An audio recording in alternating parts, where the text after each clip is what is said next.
Grašak me fascinira jer spada u grupu siderata zbog azotofiksatora na korenu. Generalno, sve mahunarke su deo ovog jedinstvenog prirodnog ciklusa. Biljke mogu da iskoriste azot samo u nitratnoj i amonijom formi i u tome im pomaže čitav niz simbiotskih odnosa na korenu i u samom tlu. Ili što bi rekao Mali princ, bitno je oku nevidljivo. A to što mi ne vidimo zaslužuje divljenje celog našeg bića, celog našeg univerzuma. Sada pre svega mislim na bakterije iz roda Rhizobium koje se nalaze u kvržicama na sekundarnim korenčićima i vratu korena graška i one inertni azot pretvaraju u onaj oblik koji biljka može da upotrebi. A zamislite, za taj proces koriste ugljene hidrate same biljke. Fascinantno! Biljka ih hrani da bi oni nju hranili. Za nas baštovane je pre svega važno da iskoristimo taj prirodni fenomen i našu proizvodnju učinimo ekonomski isplativom. Na samom početku sezone jako je bitno isprojektovati svoju biobaštu, odnosno odraditi plan i raspored kultura u skladu sa plodoredom. Biljke se dele prema nitrofilnosti na one koji rastu na zemljištu siromašnom azotom, umereno obogaćenom azotom i bogatom azotom. Grašak, odnosno generalno sve mahunarke, spadaju u prvu grupu.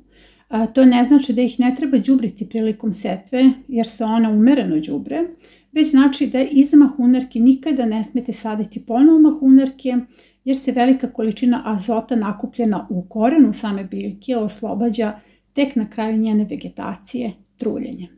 Dakle, iza graška nikada nemojte da sejete ponovo grašak, jer suficit azota u tlu kod mahunarki izaziva otežan razvoj bakterija, azotofiksatora i zastoj u razvoju same biljke. Takođe, suficit izaziva razvoj plitkog korena kod biljaka i njihovu osetljivost na sušu. Kod projektovanja biobašte postoji nekoliko kombinacija koje primjenjujem kada kombinujem grašak ili bobu u ovom slučaju u okviru samog projekta. Ovo je analiza gredice gdje vam tačno mogu pokazati smenu kulture i zašto je ovo bitno? Zbog toga što ukoliko iza graška sejemo krastavce, vrlo je bitno da postavimo odmah mrežu kod graška. Dakle, jako je bitno da se grašak popne uz tu mrežu, jer recimo kod nekih sorti kao što je mali provansalac ili čudo Amerike, nosači čak i nisu potrebni, u pitanju su niske sorte, ali ovo je u ovom slučaju vrlo praktično, čak i kada je u pitanju niska sorta, pa ili čak i sam bob, ukoliko iza njih ide krastavac, jako je bitno postaviti mrežu na vreme, zbog toga što se krastavci već u jednoj fazi vegetacije, kada počinjemo berbu graška, seju, odnosno sade sa druge strane mreže. Dakle, oni već razvijaju svoj koren dok mi radimo setvu graška i kada završimo setvu graška, na dnu ostaje koren graška koji je pun azotofiksatornih bakterija koji svojim truljenjem oslobađa azot i hrani krastavac tokom dalje vegetacije. Dakle, ovdje su bitni također datumi, što znači da ukoliko planirate u smeni kultura krastavac iza graška ili boba, vrlo je bitno da postavite mrežu. Sada ću vam pokazati još dve malo drugačije kombinacije. Na ovoj gredici vidite drugačiji način kombinovanja graška ili boba. Dakle, iza graška ide praziluk. Zašto je to moj izbor? Zbog toga što je grašak u kombinaciji sa krompirom. Dakle, u toj fazi kada završimo berbu graška, krompir je već i zagranut, prilično visok, što znači da pored njega, koji se već proširio, ne možemo da sadimo neke široke kulture, neke kulture koje zahtevaju neki veći prostor, već iz graška sadimo praziluk. Praziluk za razliku od ostalih lukova koji pripadaju drugoj kategoriji plodoreda, pripada prvoj, odnosno zahtevnoj kategoriji plodoreda. Potrebna mu je velika količina azota, tako da će koren koji ostaje iza graška da hrani naš praziluk. Praziluk će imati dovoljno prostora da se razvije i onog momenta kada izvadimo ovaj krompir, oslobađa se dodatno prostor za praziluk, jer ovaj praziluk sorte Carentan ostaje do narednog proleća. Evo, ovo je još jedna vrlo zanimljiva kombinacija graška koji se nalazi u središnjem delu gredice. Iza graška imamo smenu kultura, u pitanju je kasni kupus. Inače, sve kupusarice su azot zavisne, što znači da nakon berbe graška, kompletno telo graška i mahune koristimo da pripremimo tekuće biljno đubrivo. Koren graška ostaje u samom tlu, truljenjem se oslobađa azot. Tekuće biljno đubrivo koje je naravno bogato azotom se koristi za prihranu kupusa na svakih 15 dana, a sam koren će dodatno hraniti kupus. Ovdje je još zanimljiva kombinacija paradajz batat kupus, jer batat je već posađen 1.5. Kasni kupus 20.6. Dakle počinje nešto ranije sadnja kasnog kupusa zbog toga što grašak ima kraću vegetaciju. I batat se već dovoljno razvio da možemo očekivati da štiti naš kupus od stenica. Sad zamislite situaciju gdje batat ima već svoje listove, svoje vreže, a mi ubacujemo one male nežne sadnice kupusa koje su sveža i nova hrana za stenice. Upravo u toj fazi oko početka jula stenice su najaktivnije. Dakle, u zavisnosti od pozicioniranja graška, jer postoji 15 kombinacija graška koje radim prilikom projektovanja biobašte, pozicija graška kao i smena kultura uslovljava da li ćemo da posadimo visoku ili nisku sortu, jer kada se grašak stavlja u samom središtu, vodite računa da to bude niska sorta, jer neće zahtevati mrežu. Dakle, mreža na ovoj poziciji bi vama bila samo veliki problem. Dok ako pozicioniramo grašak na samom početku, iza njega ide smena kultura krastavac, kao što sam već pokazala, tu možemo koristiti one visoke sorte, jer je postavljanje same mreže za krastavce isplativo. U ovoj epizodi želim da vam pokažem kako da isplanirate turnuse graška u vašoj biobašti, jer nije dovoljno samo da odradite projektovanje biobašte, da uredite kako se datumski radi smena kultura, već je vrlo bitno da vam ne dospeju za berbu odjednom sve vrste grašaka. Zamislite sada da u svojoj biobašti imate grašak na 3 parcele, na 3 gredice. Dakle, taj grašak ne bi smeo da vam dospe za berbu odjednom, jer to nema nikakvog smisla. Naprosto ćete kompletan grašak da stavite u zamrzivač i jako dugo jedete zamrznutu hranu. Vrlo je bitno da isplanirate turnuse, dakle da kada počne berba graška, ona traje bar mjesec i po dana i mjesec i po dana produžite rok smeštanja, odnosno skladištenja graška u zamrzivač, a također i jedete svež grašak.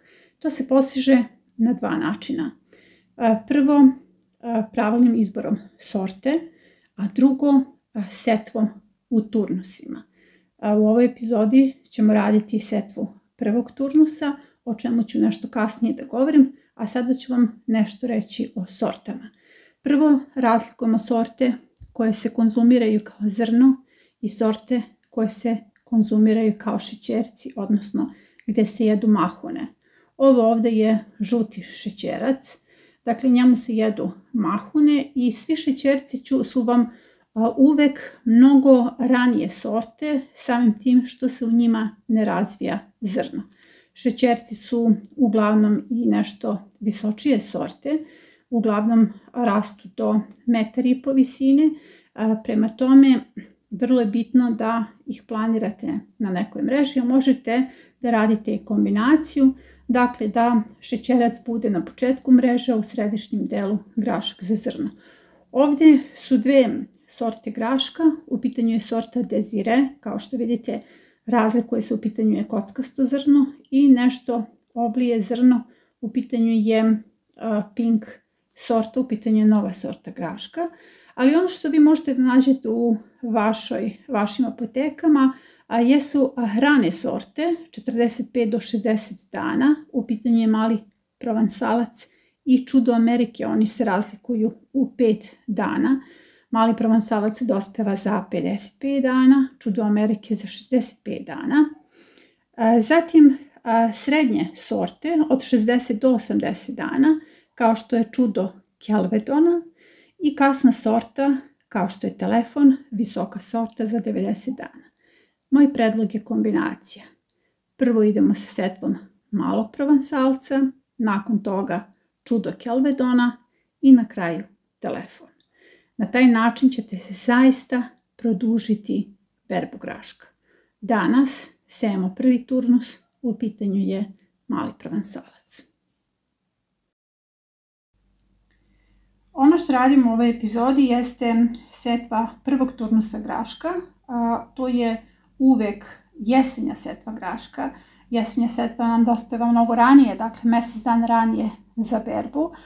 S obzirom da nas tamo krajem januara i početkom februara u posljednjih par sezona uvek dočekao neki ledeni talas koji je uništio sav grašak, ja u ovoj epizodi imitiram jesenju setvu graška. Grašak se seje u redove ili kućice. Ja u ovom slučaju imitiram setvu graška u kućice. Dakle, zamislite da je svaka ova čaša jedna kućica u koju ubacujete 5 zrna graška. I ovaj grašak će porasti do onog nivoa koliko bi porastao inače jesenji, odnosno ozimi grašak.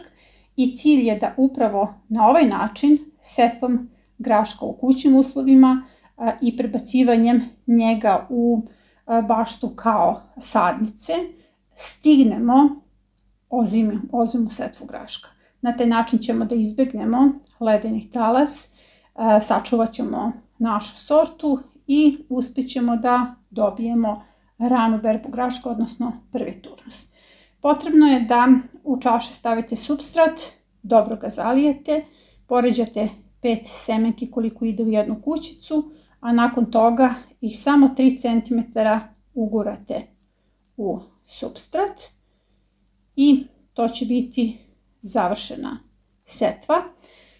Ove kućice će stajati na nekom toplom mjestu na ormarima dok ne budu klijale, nakon toga idu napolje. Grašak je otporna kultura, a samo vodite računa o onom ledenom talasu koji se može desiti, dakle one temperature koje su ispod -8, te temperature ne podnosi grašak i tada je vrlo bitno da čitavu ovu posudu sa čašama unesete unutra. Ove kućice se sade na razmak od 25 cm i ukoliko u vašem projektu biobašte imate mrežu koja je recimo na 4 metra, tako ste isplanirali grašak, dakle da se na jednom mjestu sadi na 4 metra dužine gredice, pažljivo isplanirajte broj čašica i ko je prisustvovao onom predavanju o planu setve, ja sam navela da je važno isplanirati uvek 30% više sadnica, jer sezona je ta koja na kraju kaže kako će se sve odvijati. Sada ja nastavljam svoju setvu. Na isti ovaj način možete da posejete i bob, dakle na istom mjestu, tamo gdje su isplanirane hunarke, može da se posadi, odnosno poseje bob. Sadnice su, ukoliko ih sad pripremite, na isti način kao što sada pripremam ja grašak.